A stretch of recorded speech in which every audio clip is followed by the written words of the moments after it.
Ada tuh yang kalau celetak-celetuk tuh kayak nusukin pisau ke hati tuh. Perkedel sini. Kenapa nyebut perkedel? Hati-hati nih, yang tukang celetak-celetuk tidak masuk wilayah ini. Yang tukang banyak komentar, apalagi komentarnya nggak enak, nggak masuk hajin. Ini kan membahas supaya kita masuk surga. Nah ini ciri-cirinya nih, di antara ciri-ciri yang lainnya, maka mudah-mudahan kita bisa makin mantap.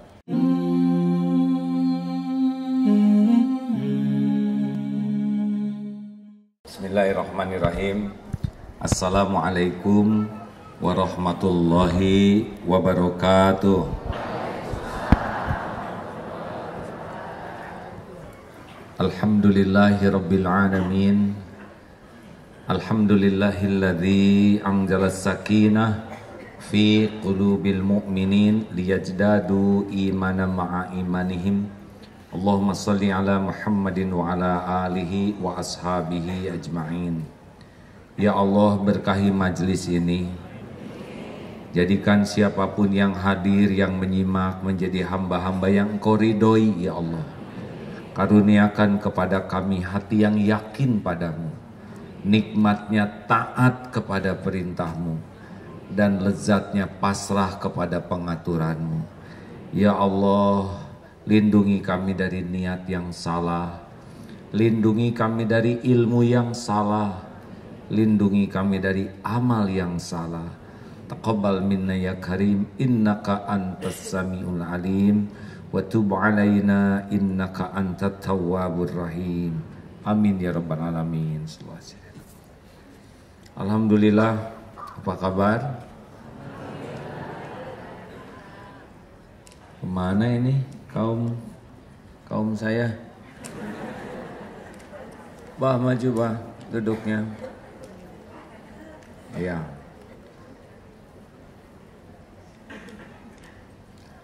Terima kasih ibu bapak yang baik, masya Allah. Mudah-mudahan kita termasuk orang yang hijrah. Hijrah apa yang paling penting? Hijrah itikad hati kita dari menuhankan selain Allah. Hijrah menjadi benar-benar hanya menuhankan Allah di hati kita. Selain Allah tidak boleh mendominasi hati kita. Tidak boleh jadi sandaran dan tumpuan harapan kita. Banyak yang taat lahir tapi hatinya masih bersandar kepada selain Allah. Cirinya apa? Hidupnya tidak pernah tenang. Bu, sudah saatnya Bu. Saat apa? Saat ibu tidak terlalu cinta kepada suami.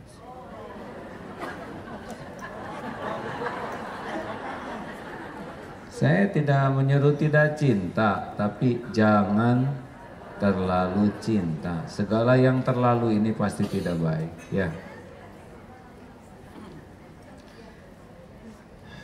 Baik hadirin, yang kemarin dulu nomor 209 dicoba diulang.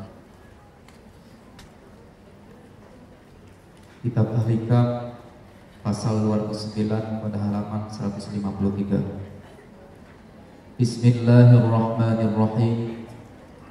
Aujaba 'alaika wujuda khidmatihi wa ma aujaba 'alaika illa dukhula jannatihi. Allah mewajibkan kepadamu berbuat taat, padahal yang sebenarnya hanya mewajibkan kepadamu masuk ke dalam surganya, dan tiada mewajibkan apa-apa kepadamu hanya semata-mata supaya masuk ke dalam surganya. Kita ciptaan siapa? Siapa yang mengurus kita setiap saat? Kita milik siapa? Siapa yang lebih menyayangi kita? Allah pencipta kita. Orang tua sayang kepada kita, tapi tidak pernah bisa sebanding dengan sayangnya Allah kepada ciptaannya. Istri, suami mungkin sayang kepada kita, tapi kecil sekali. 1/100 dibagi dengan seluruh makhluk, itulah kasih sayang manusia. Allah subhanahu wa ta'ala, Masya Allah. Allah yang menciptakan kita, Allah yang mengurus kita, kita ini milik Allah, dan Allah lah yang paling menginginkan kita bahagia, mulia, selamat dunia akhirat.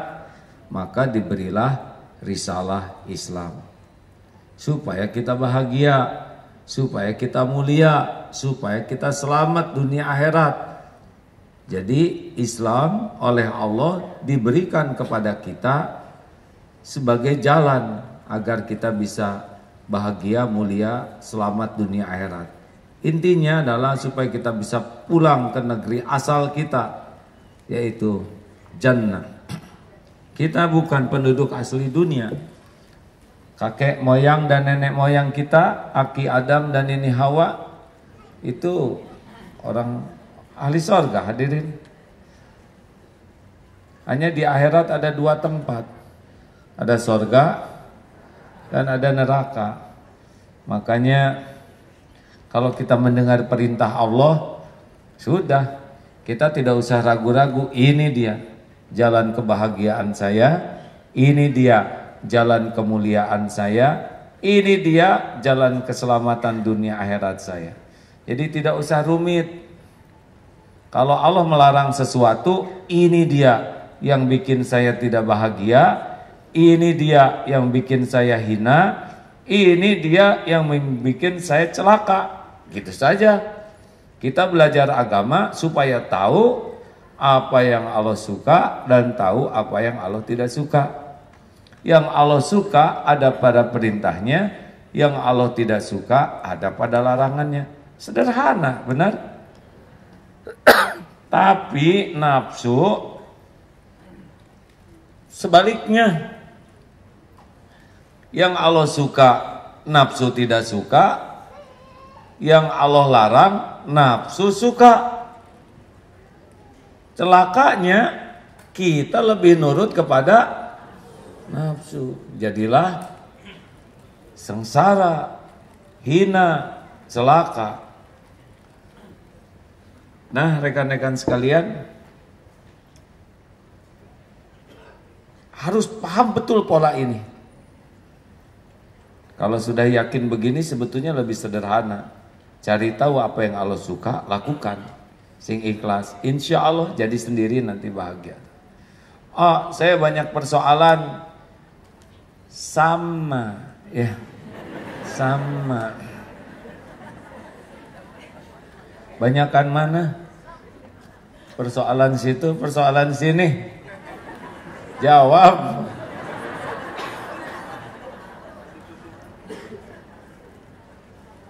Persoalan itu kan bagian dari karunia. Manusia tidak ada persoalan, tidak ada nilainya. Yang bahaya bagi kita kan bukan persoalan hidup. Persoalan hidup tidak ada yang bahaya. Yang bahaya itu salah menyikapi persoalan.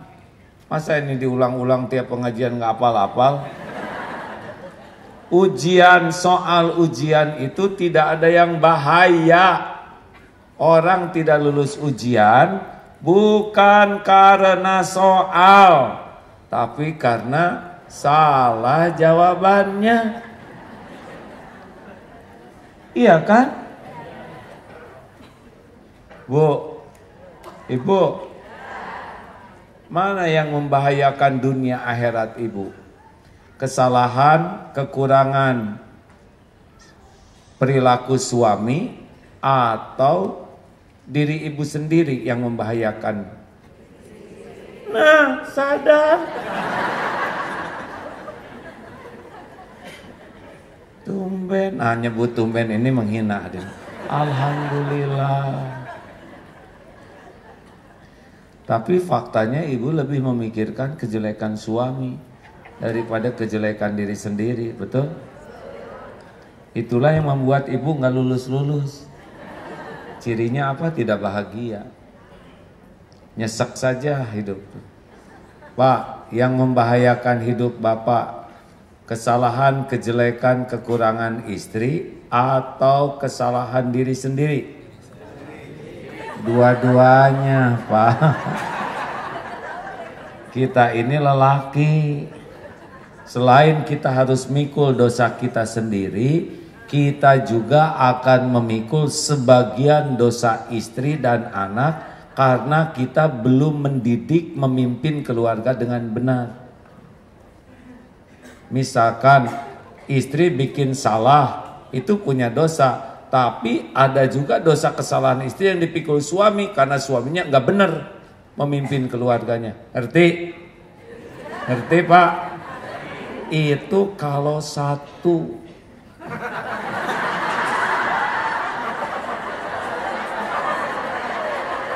Biasa aja hadirin ya. Lebih dari itu lebih lagi hisabnya. Makanya nggak usah banyak keinginan Pak. Ingin bersyukur aja, nanti ditambah nikmatnya oleh Allah. Syukur yang ada.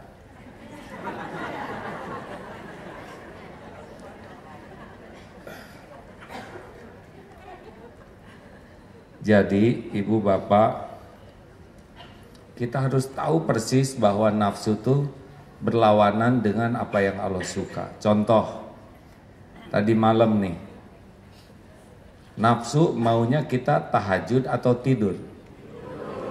Allah sukanya kita tahajud atau tidur? Mana yang diikutin?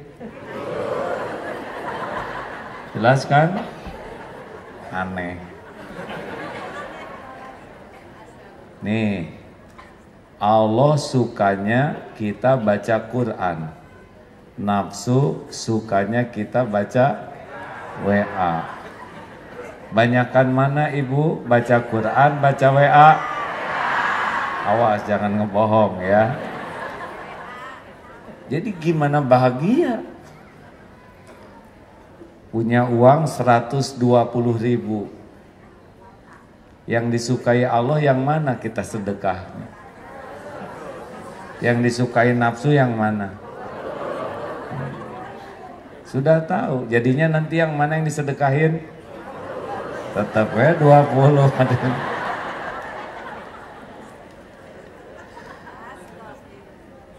Enak kan ketawanya ya Bu?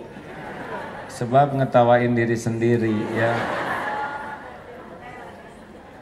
Astagfirullah, astagfirullah. Baik ibu bapak yang budiman, jadi kalau kita ingin jadi ahli sorga, maka fokuslah dengan apa yang Allah suka. Walaupun nafsu tidak suka, lawan saja. Seperti bangun besok, yang paling bagus tidur tuh pada Isya. Paling telat jam 9 lah tidur. Nanti bangun jam 2:30, 10, 11, 12, 1, 2. Jam 2 saja udah 5 jam. 2:30 udah 5 jam setengah. Udah bangun, kalau bisa sih kalau pengen segar mandi dulu pakai air dingin. Fresh, segar. Terus tahajud. Diberi nikmat, ada yang lebih nikmat dari tidur, justru nikmatnya munajat di sepertiga malam terakhir. Allah melihat kita tidur lebih awal. Kenapa tidur lebih awal? Supaya saya bisa tahajud. Allah dengar ucapan itu. Allah juga tahu hati kita mau tahajud. Maka jangan heran, walaupun bel kita alarm kita nyalakan jam 3, jam 3 kurang 5 udah bangun. Celakanya ditipu, tunggu dulu. Sampai jarum panjangnya di angka 12. Sama kan tipuannya begitu? Saya kan berpengalaman sekali ketipu. Akhirnya bangunlah jam panjang 12 tapi jarum pendeknya angka 6. Celaka. Hadirin, kalau ingin melakukan yang Allah sukai, lakukan yang lawan yang disukai oleh nafsu. Nanti ya kita akan mengumpulkan wakaf.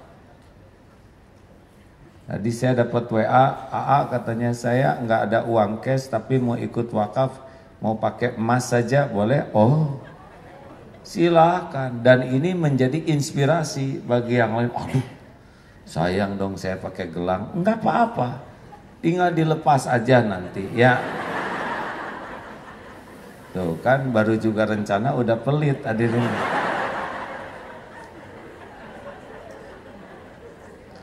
Hadirin, apa yang disukai nafsu lawan. Contoh, tahajud, mau baca surat pilihan yang pendeknya. Biasanya tidak jauh lah, inna atoina wal asri kul huwallahu ahad. Kenapa pada ketawaan?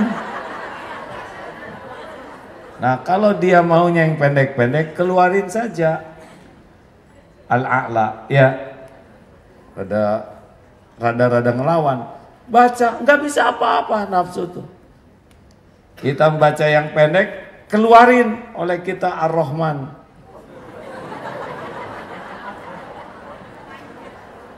Masya Allah, diganti nanti dengan nikmatnya ibadah.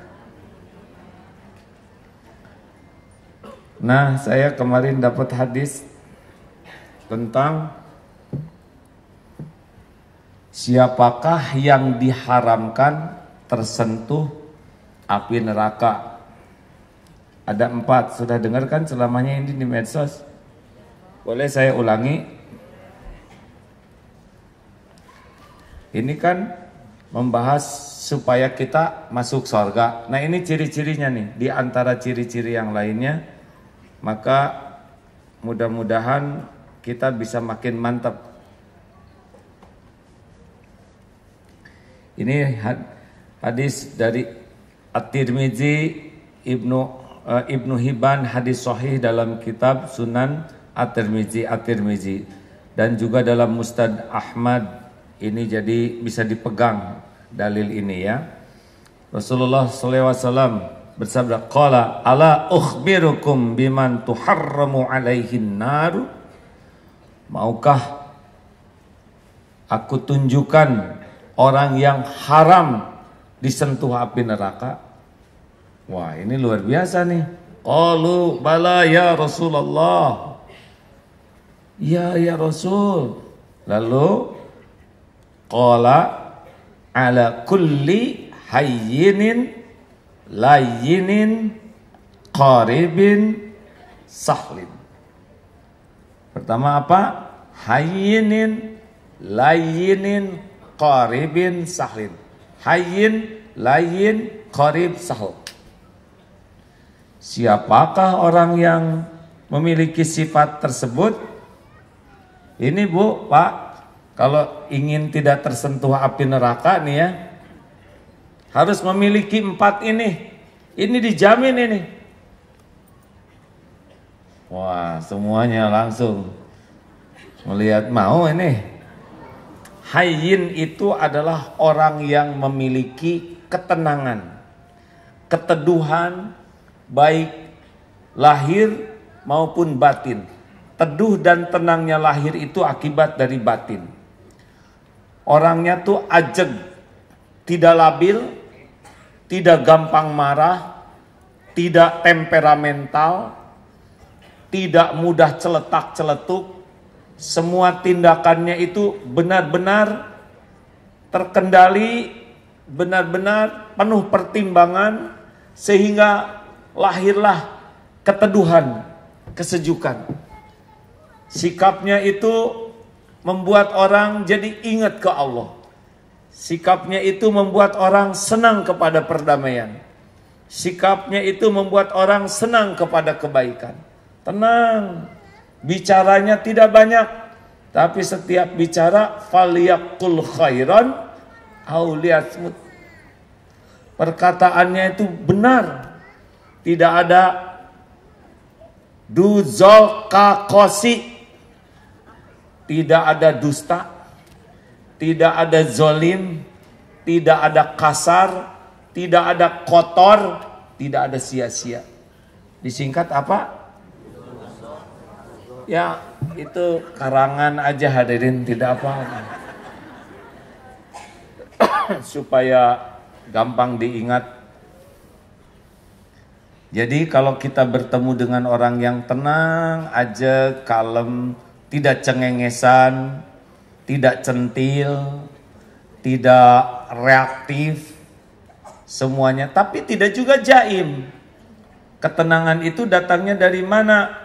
Tenang itu datangnya dari ala bidzikrillah tatmainnul qulub. Hatinya orang yang hayyin itu sangat banyak berzikir kepada Allah. Karena orang yang berzikirlah orang yang akan dikaruniai ketenangan. Tapi itu dia zikir sambil marah. Astagfirullahaladzim. Astagfirullah kamu ini. Nah, itu baru di mulut hadirin. Orang yang zikirnya asli itu sampai hatinya tingkat yakin ke Allah. Wah gimana nih barang-barang naik, hatinya yakin. Yang membagikan rezeki adalah Allah. Naik turun harga itu mah urusan dunia. Yang penting kita senantiasa terjamin oleh Allah Subhanahu wa taala. Akang dihina orang, hati langsung ke Allah. Derajat itu yang nentukan Allah. Tu'izzu man tasya wa tudhillu man tasya. Biyadikal khair innaka ala kulli syai'in qadir. Allah yang memuliakan, Allah yang menghinakan. Walaupun dihina oleh manusia habis-habisan, kalau dia dimuliakan Allah tetap mulia. Mbak, itu suaminya tuh Mbak, saya lihat di sana tuh megang-megang perempuan, bahkan kelihatan meluk dan mangku. Karena itu bayi perempuannya, alhamdulillah.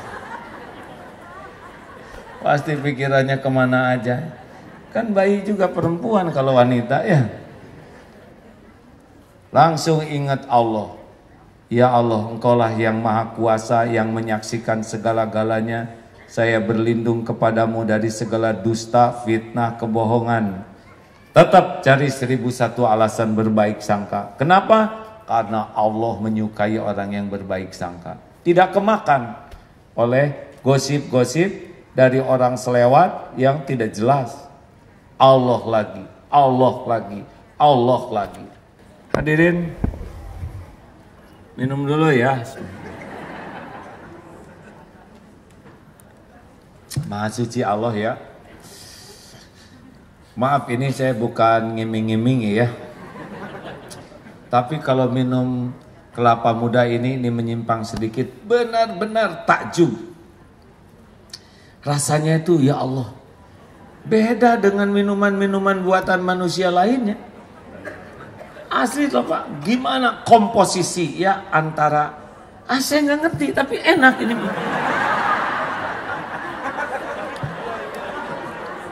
Manisnya tuh ngepas. Dan kelapa ini Pak, dengar, ini penting hadirin, karena kita minum, monyet minum, kambing minum, harus ada bedanya dong. Minumnya kita itu adalah zikrullah. Lisan ke mulut ke air, hati ke Allah. Gimana enggak tajub Pak? Air kelapa ini di atas. Kita aja manjat kelapa nggak nyampe-nyampe. Ini air naik ke atas. Dan kelapa tuh udah mas sabutnya juga tebal. Kulit luarnya keras. Batoknya saja mukulnya susah. Belum lagi di dalamnya. Lah ini di tengahnya ada air. Gimana masukinnya? Hah?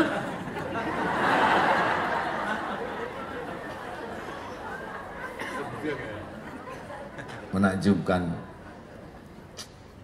Ini lihat gimana. Saya aja tadi nyokel batoknya susah. Ada di dalam, ngumpul dan enaknya luar biasa Pak. Terlalu murah nih. Harusnya 10 juta, 50 juta satu. Kita aja tidak akan sanggup. Sayang kalau kita lihat kelapa, minum air kelapa, enggak ingat ke Allah. Oh, itu kebodohan. Karena Allah menciptakan ini agar kita semakin takjub kepada kehebatan penciptaan Allah. Itu yang terpenting dari minum air kelapa hadirin. Zikirnya yang terpenting. Kalau hanya minum, monyet juga minum, kambing minum, kan? Mirip. Lanjutkan. Hayyin. Hati-hati nih, yang tukang celetak-celetuk tidak masuk wilayah ini. Yang tukang banyak komentar, apalagi komentarnya nggak enak, nggak masuk hayyin. Hayyin tuh tenang, menenangkan, teduh, meneduhkan. Ada yang suaminya kayak gitu, tidak? Rada susah ya. Ya, saya tuh maunya suami saya tuh hayyin, tenang. Justru yang kayak gitu nggak mau sama ibu, itu masalahnya. Dan biasanya yang mirip-mirip. Maaf ya Bu ya. Ini tidak hayyin saya barusan hadirin. Aduh, astagfirullah. Senjata makan Tuhan. Astagfirullah. Tidak ada dia sumpah serapah, kutuk mengutuk dengan kata-kata yang tidak baik. Tidak ada. Orang yang hayyin itu ada marahnya ketika kebenaran diganggu, tapi kemarahannya tetap terpelihara dari kata-kata yang tidak baik. Rasulullah SAW juga ada marahnya, tapi tidak ada kata-kata yang buruk dari kemarahan beliau. Lanjut, layyin. Layyin ini adalah orang yang lembut.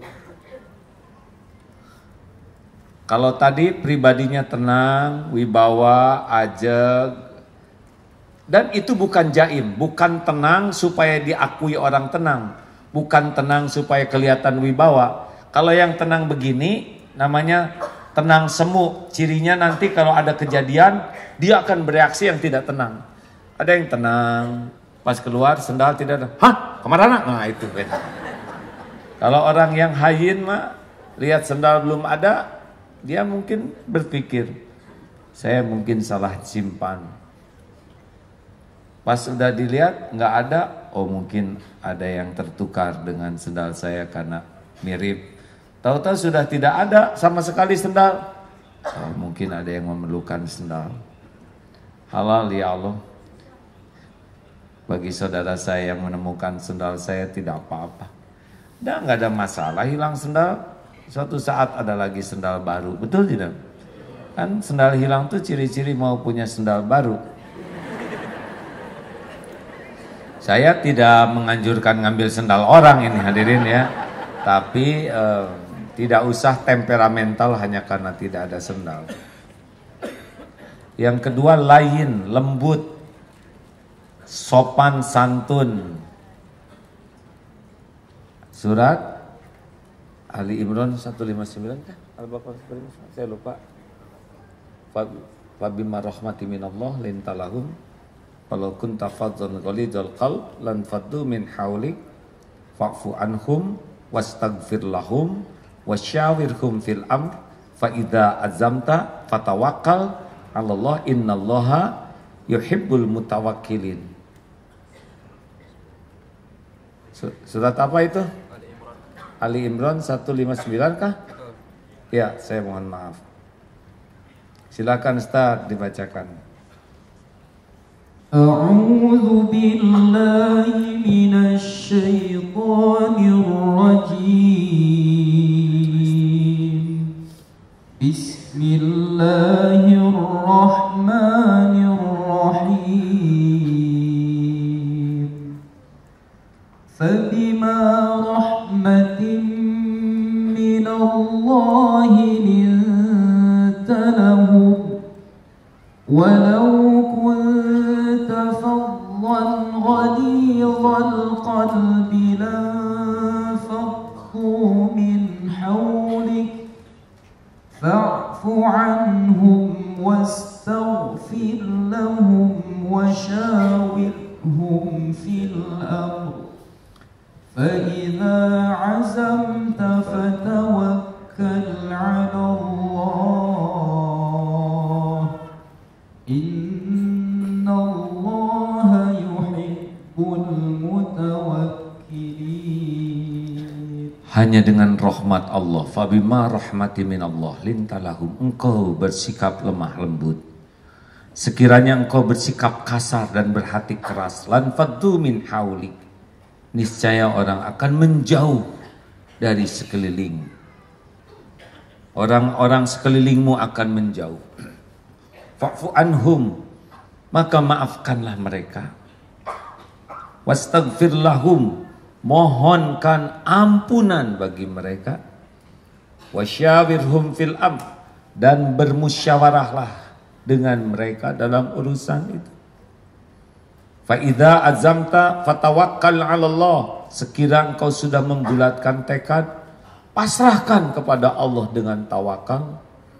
Innallaha yuhibbul mutawakkilin, sesungguhnya Allah Subhanahu wa taala mencintai orang yang bertawakal. Jadi Rasulullah Shallallahu alaihi wasallam itu seorang yang sangat gagah, perkasa, pemberani. Rukanah saja 3 kali tuh orang terkuat di Mekah dikalahkan. Termasuk anaknya Rukanah juga, pemuda yang kuat, kalah. Pemberani luar biasa, di pertempuran selalu berada di barisan paling depan. Tetapi beliau tetap berbicara tuh lemah lembut, sangat sopan, sangat santun. Dari mana lahirnya kelemah lembutan ini? Kalau ketenangan lahirnya dari keyakinan, ketauhidan ke Allah, kelemah lembutan lahirnya dari rahmatan lil alamin, sifat rahmat, kasih sayang kepada makhluk-makhluk Allah.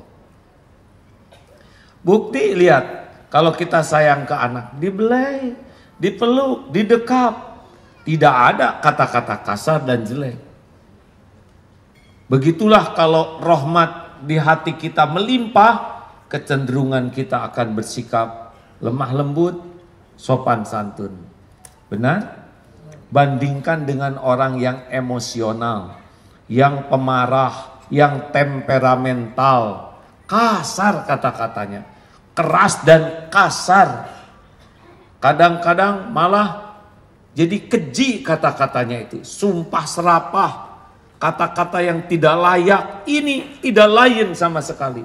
Sulit nih tidak tersentuh api neraka bagi orang-orang yang tidak memiliki kelembutan hati. Kalau kelembutan sudah hilang pada sesuatu, itu hilang keindahannya. Wanita seharusnya lebih lembut daripada lelaki, benar? Karena hardware maupun softwarenya wanita ini memang lebih lembut. Coba tangan lelaki beda dengan tangan wanita, benar? Serius. Otot lelaki beda dengan otot wanita. Jadi lebih tidak dimengerti kalau wanita galak, kasar, temperamental, ini menyalahi fitrahnya. Kami, maaf ya ibu-ibu, kami ini kaum lelaki sudah membanting-banting tulang, memeras-meras keringat, berat nih ngadepin hidup. Pulang ke rumah, coba cari kekerasan, kekasaran, cari keteduhan. Jawab. Cik atau bu, maukah ibu punya suami yang temperamental, yang mudah tersinggung, yang sumbu pendek, mudah menyengat, mudah meledak-ledak? Mau tidak? Jawab, mau tidak? Yang suka ngomel-ngomel dan ngomelnya tuh menyakitkan, yang suka ngungkit terus kesalahan, mau tidak? Yang kalau celetak-celetuk tuh ngerobek hati, mau tidak yang begitu? Sama bu, kami juga tidak mau ya Pak ya. Tolonglah bu, jangan gitu-gitu amat. Kenapa ada omongan yang suka melukai? Ada tuh yang kalau celetak-celetuk tuh kayak nusukin pisau ke hati itu. Perkedel sini. Kenapa nyebut perkedel? Hati-hati. Orang yang tidak tersentuh api neraka bukan orang yang berangasan, kasar, suka nyakitin orang, tidak. Langsung mikir, siapa yang ngelaporin saya nih katanya. Sama Bu, saya juga lagi mikir tentang diri saya. Cocok nggak? Saya kurang cocok dengan saya nih hadirin. Tapi jadi tekad. Orang yang lain itu senang sekali memposisikan diri di bawah, berkhidmat, empati. Lihat pembantu, pembantu ini dari pagi saya belum bangun, beliau sudah bangun. Sibuk nyapu, beres-beres, saya tinggal minum, beliau yang nyiapkan. Saya tinggal makan, beliau yang masak. Pakaian tinggal dibuka, beliau yang nyuci. Lantai kita tinggal nginjak, beliau yang ngepel. Aduh, siang, sore, malam kita sudah tidur. Bi, gerbang sudah dikunci belum? Periksa lagi. Keluar meriksa gerbang. Malam, Bi, kucing berantem. Pisahin. Hari gaji nggak naik-naik. Kita lembur sedikit di kantor minta jatah bonus. Pembantu mah nggak ada liburnya. Gaji tuh sekali kita jajan di luar bisa sekali gaji pembantu sebulan itu. Gak ada empati tuh. Jebet-jebet aja harusnya. B, itu pakai karet gelang, nggak punya gelang, nih gelang ibu. Sama-sama karet gelang ya.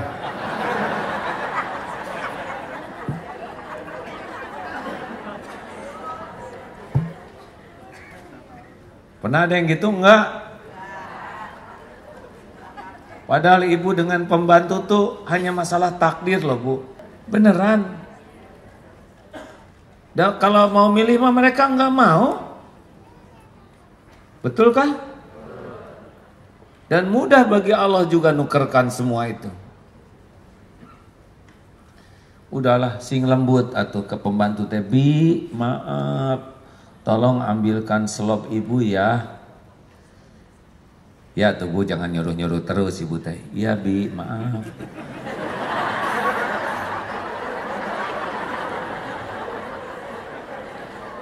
Heran ya, ada orang yang pendidikannya tinggi, ikut S1, S2, kadang S3, ikut ini pelatihan kepribadian. Tapi ke pembantu tuh seperti nggak punya akhlak. Bibi, cepat sini.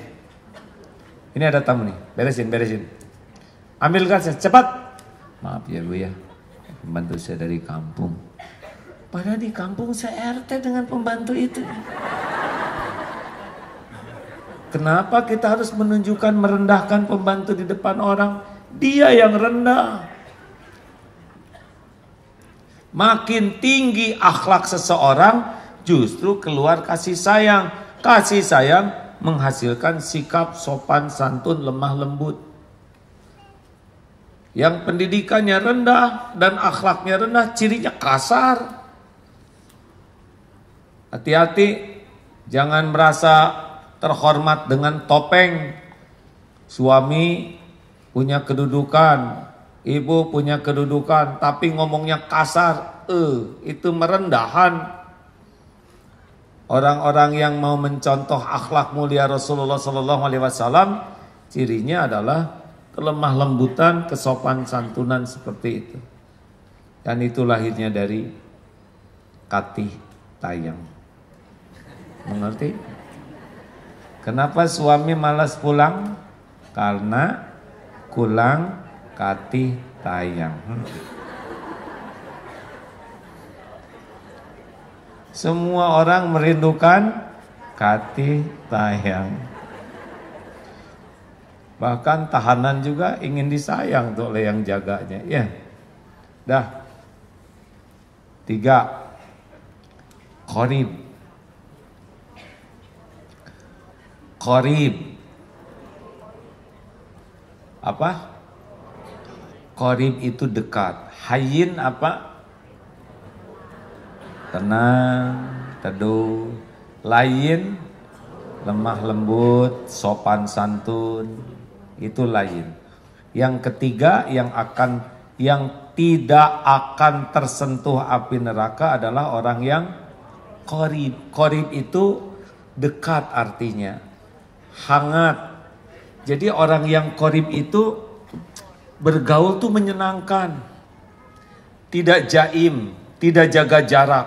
Kan ada orang yang jaga jarak karena merasa saya lebih tinggi jabatannya. Jadi ke orang tuh jaga jarak. Oh, Rasulullah tidak begitu. Rasulullah SAW, tolong perhatikan, kalau bertemu orang, beliau yang menyapa duluan. Assalamualaikum warahmatullahi wabarakatuh. Beliau yang mengasongkan tangan duluan. Ini orang yang qarib. Contohnya Rasulullah, hangat, menyapa duluan dan tidak melepaskan tangan sebelum dilepaskan oleh orang yang disalami, saking menghormati orang lain. Dan Rasulullah kalau ketemu dengan orang, walaupun beberapa menit saja, itu orang yang jumpa Rasul pulangnya pikirannya sama. Tahu apa? Saya adalah orang yang paling disukai Rasul. Jadi orang tuh jadi GR semua. Karena memang Rasulullah itu atensinya tuh full. Pikirannya full, raut muka full, postur full, hati full kepada orang. Sehingga walaupun beberapa menit dapat nih. Seperti Surya Kanta, kalau fokus terbakar tuh hati. Ya, bandingkan dengan kita. Coba, kita baru full itu kepada sesuatu yang dianggap lebih tinggi dari kita. Kalau yang ke bawahannya, kerjain itu ya. Ini ke sini, itu ke situ, enggak dihargai. Coba ke atasan, mau enggak? Atasan, kerjain. Enggak mau dia. Benar? Ciri-cirinya kita tidak qarib itu beda-beda. Makanya Rasulullah kalau ada tamu diantar sampai pintu dan beliau tidak berbalik sebelum tamunya pergi. Kita mau gitu kepada orang yang kita hormati atau ada maunya saja. Sebisanya seharusnya kita menghormati tiap orang dengan kehangatan. Tidak selalu harus banyak bicara. Bicara dengan ini yang enak tuh, dengan hati, raut muka. Coba dengan anak. Nih punten ya. Mana kira-kira yang ada di hati anak? Nah, sini sayang. Sini. Ke anak kecil. Tahu nggak nak? Ibu sayang padamu. Siang malam ibu tidak pernah berhenti memohon ke Allah agar engkau jadi anak yang bahagia, mulia dunia akhirat. Rasanya air mata ini tidak pernah kering mendoakanmu nak. Karena ibu sayang padamu. Ibu lakukan apapun yang terbaik agar engkau benar-benar selamat dunia akhirat dan mulia. Dan ibu lakukan semua ini tanpa pamrih nak. Ikhlas lillahi ta'ala. Bagus? Jawab, kalau bagus, kalau enggak, bagus tidak? Jangan suka enggak jelas gitu, jangan sampai saya kehilangan lain ini. Bagus?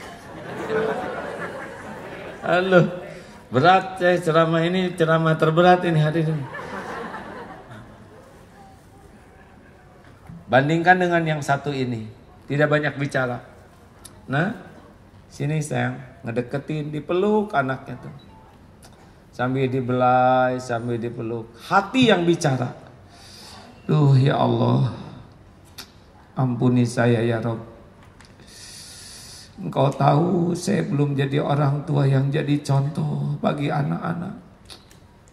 Saya belum bisa menjaga amanah ini dengan benar.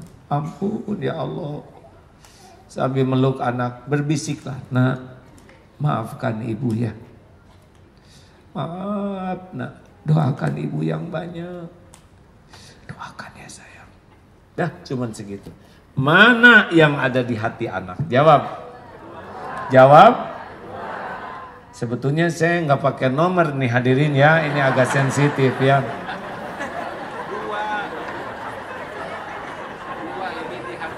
Yang mana? Yang lu? Diam. Dah. Yang ada di, yang mana kira-kira yang nyangkut? Yang meluk, betul? Semua mengatakan sama, padahal tidak lihat sendiri, tidak dengar sendiri. Ini hanya cerita, tapi kenapa jawabannya sama? Sebab bahasa yang paling ada di hati adalah bahasa yang keluar dari hati. Tadi cerita tentang ibu yang benar-benar pakai hati, tembus ke hati yang di sini. Nah, Rasulullah SAW semua ucapannya, semua sikap dan perilakunya pakai hati, tembus sampai negeri ini, tembus sampai hati kita, walaupun ribuan tahun sudah lewat. Masya Allah.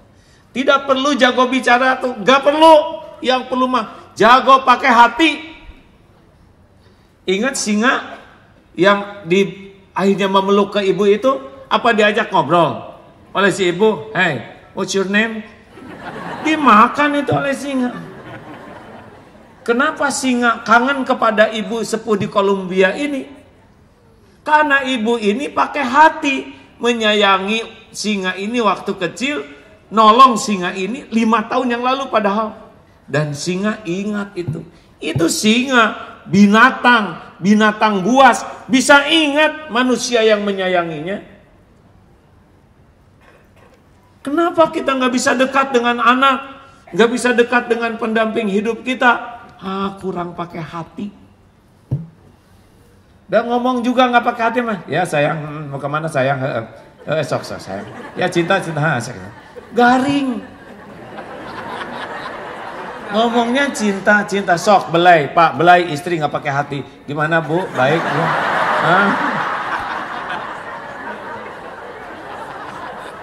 Ini serius hadirin.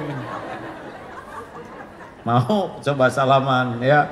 Kan salaman tuh ada yang pakai hati, ada yang nggak pakai hati. Oh maaf, suatu saat saya pernah berkunjung ke seorang ustazah, dan waktu pulang itu saya rasanya baru dengar ucapan terima kasih yang nancep sekali ke sini.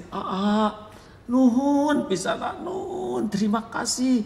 Itu kata-kata tuh jam. Saya pikir yang berterima kasih teh banyak, tapi kenapa kata-kata ini sampai sekarang nggak bisa lupa? Karena keluar dari hati. Coba, makasih ya, makasih.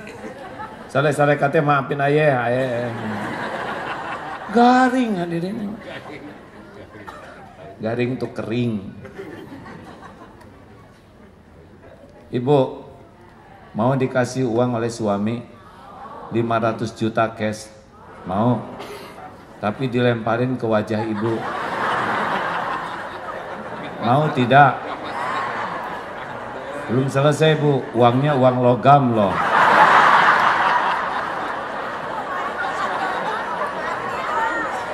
Apa artinya 500.000 tapi ibu remuk benar?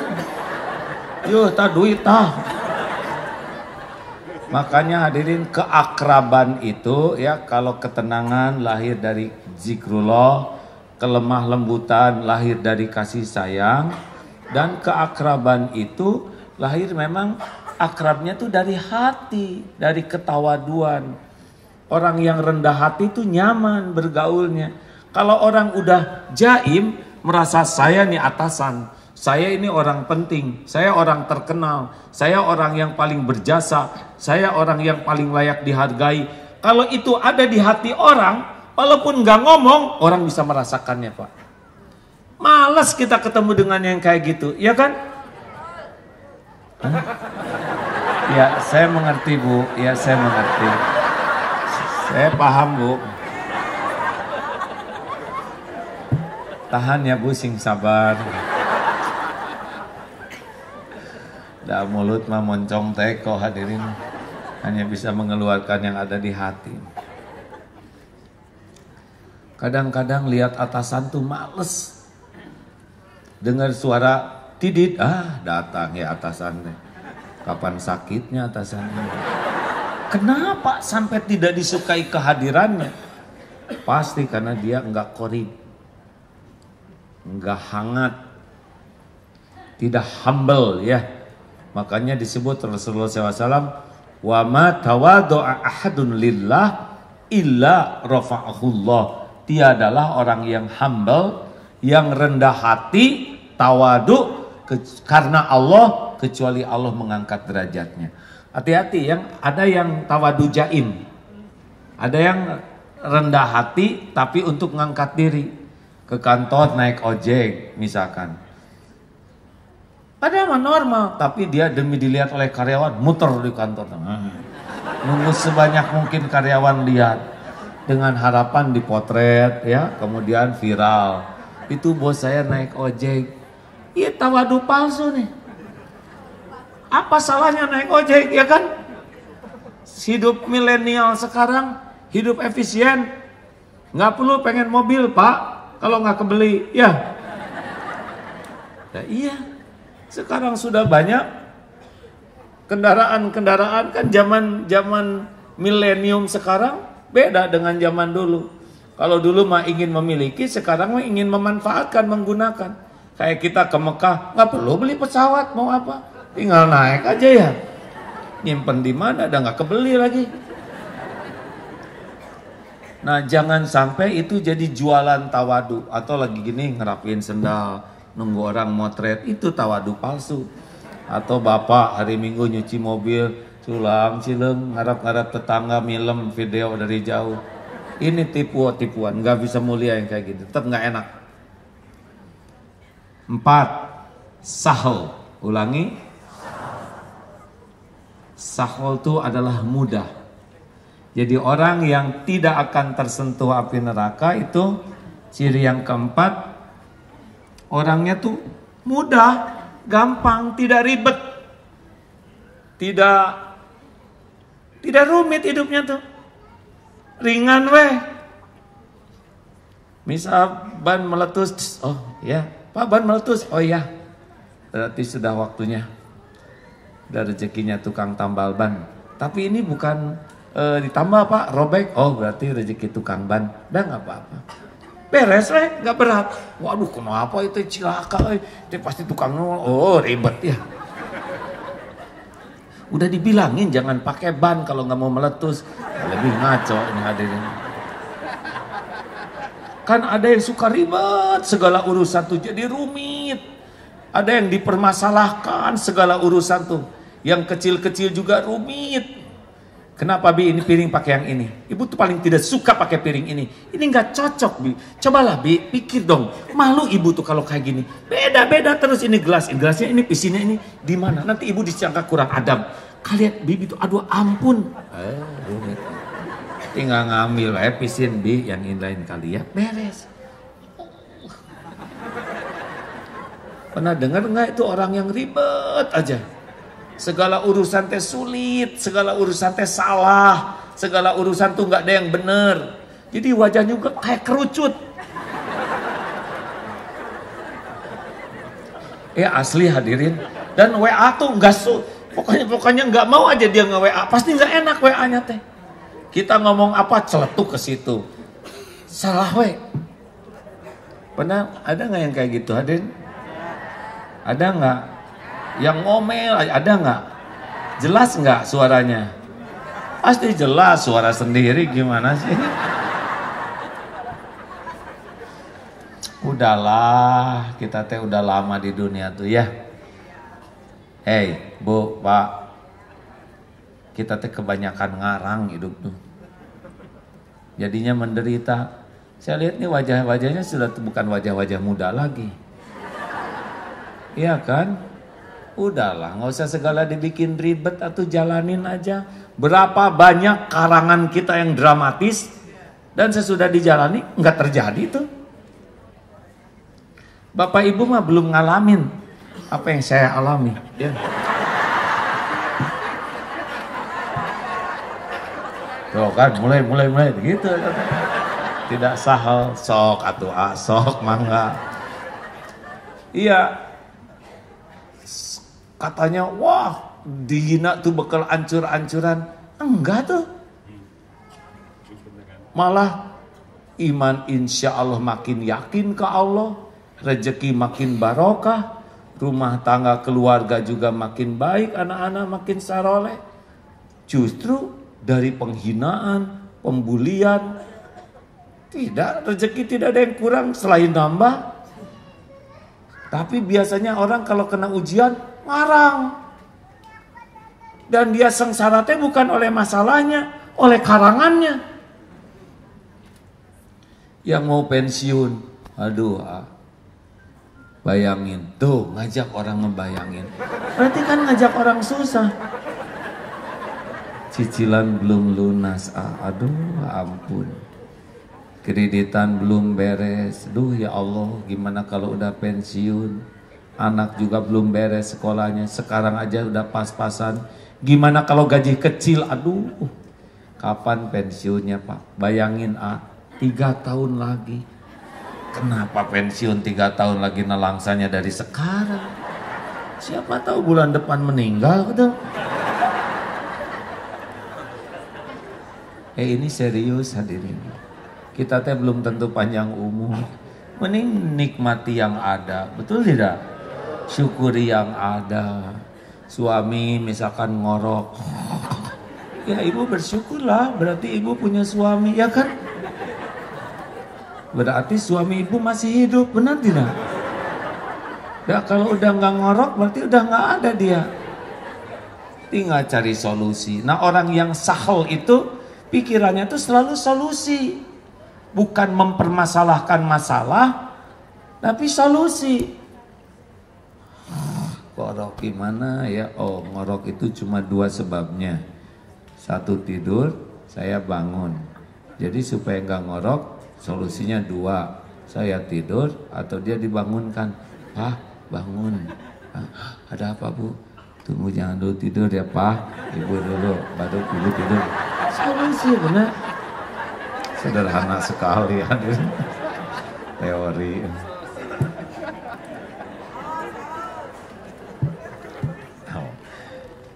Ibu tahu haus mau apa ngomong kayak gitu coba? Itu tidak termasuk yang 4 kriteria ini. Saya minum ya udah biarin haus.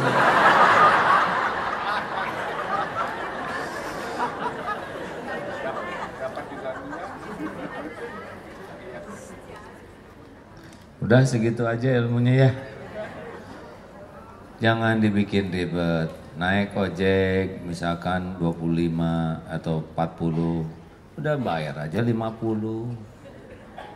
Ini kembaliannya nggak apa-apa silakan. Ya Allah si ibu teh nggak kelihatan kaya. Tapi hatinya baik, udahlah dikayain aja ya Allah. Bokeh aja baik apalagi kaya. 10.000. Ke toilet umum harusnya bayar 3.000, pas bayar nggak ada kembaliannya, itulah nggak apa-apa 10.000.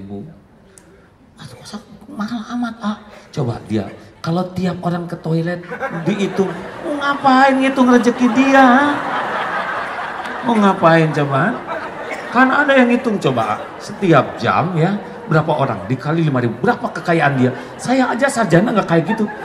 Mau apa ngotot gini? Ya udah rezeki dia tuh. Nah, kita juga nggak mau nangkring di WC seumur-umur ya kan.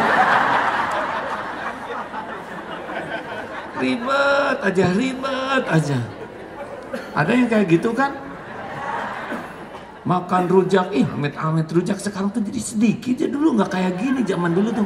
Ini lihat cuman segini, tapi dimakan, habis, diomelin. Nonton TV ngomel, baca koran ngomel. Ini mah susah kayaknya ke surganya deh. Dibuatlah lebih simpel hidup ini ya. WA belum dijawab. Padahal sudah contreng biru 2. Di atas only ne. Ayo gimana? Jawab. Kita kirim yang merah itu yang ada tanduknya tuh. online ya. Mau perlu gitu? Mending cari 1001 alasan.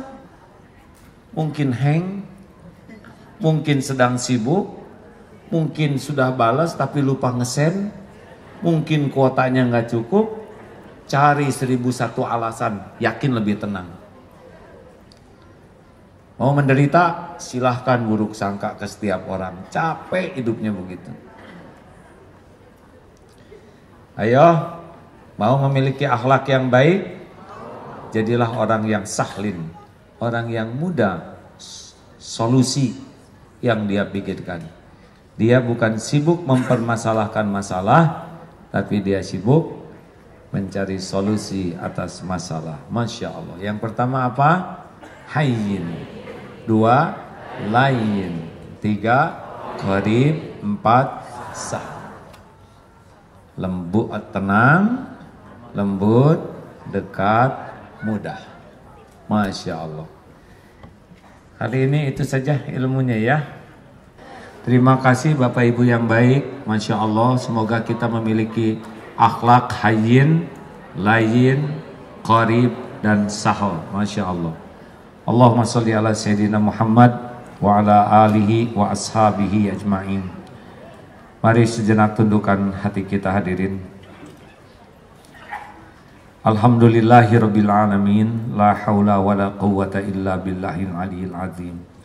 Duhai Allah yang maha baik, wahai yang menciptakan kami, wahai yang menghidupkan dan mengurus kami setiap saat.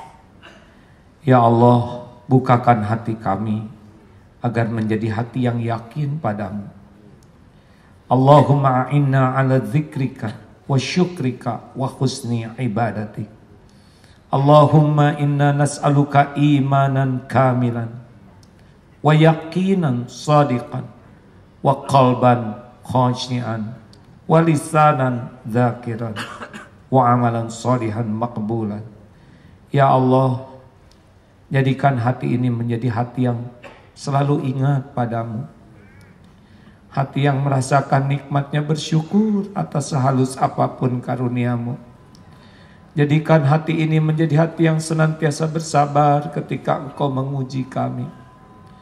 Dan golongkan kami menjadi hamba-Mu yang senantiasa ridho dengan apapun yang Engkau takdirkan untuk kami. Allahumma inna nas'aluka taubatan nasuha wa taubatan qoblal maut wa rahmatan indal maut wa maghfiratan ba'dal maut. Allahumma hawin alaina fi sakaratil maut. Allahumma inna nas'aluka husnal khatimah wa na'udzubika min su'il khatimah. Wahai yang maha tahu kapan hidup kami akan berakhir, berikan kesempatan kami tobat ya Allah. Berikan kesempatan kami menebus semua dosa dan kesalahan sebelum ajal tiba. Ya Allah, rahmati saat kematian kami datang, dan ampuni sesudah kami tiada. Cabutlah nyawa kami semua husnul khotimah. Lindungi kami dari su'ul khotimah. Ya Allah, jadikan hari-hari yang tersisa dari umur ini merasakan nikmatnya beribadah. Jadikan kami menjadi jalan kebahagiaan dan kemuliaan bagi orang tua kami. Jadikan kami jalan kebahagiaan, keberkahan bagi keluarga dan keturunan kami. Jadikan kami menjadi bukti indahnya agama-Mu ya Allah. Allahumma inna nas'aluka ridhaka wal jannah wa na'udzubika min sakhatika wan nar. Ya Allah, karuniakan kepada kami rumah tangga sakinah, pendamping yang menguatkan iman dan amal kami, keturunan yang soleh, solehah, hafiz, hafizah, yang berakhlakul karimah, yang Engkau lindungi dari bala wal fitnah. Cukupi kami semua hanya dengan rezeki yang halal ya Allah, yang berkah. Karuniakan kepada kami lahir batin sehat wal afiat. Ya Allah, undang jamaah ini ke Baitullah. Jadikan haji hajah yang mabrur mabrurah. Istiqomahkan kami ya Allah, dan jadikan akhir hayat kami husnul khatimah. wa na'udzubika min su'il khatimah. Rabbana atina fid dunya hasanah wa fil akhirati hasanah wa qina adzabannar. Allahumma ighfir lil mu'minina wal mu'minat wal muslimina wal muslimat al ahya'i minkum wal amwat. Taqabbal minna ya karim innaka antas samiul alim. Amin ya Allah ya rabbal alamin. Mudah-mudahan yang memiliki membangun masjid ini Allah berikan keberkahan dan yang memakmurkannya juga. Amin ya Allah ya rabbal alamin. Sampai jumpa di Istiqlal atau 2 minggu yang akan datang. Terima kasih hadirin. Subhanakallahumma bihamdik asyhadu alla ilaha illa anta astaghfiruka wa atubu ilaik. Assalamualaikum warahmatullahi wabarakatuh.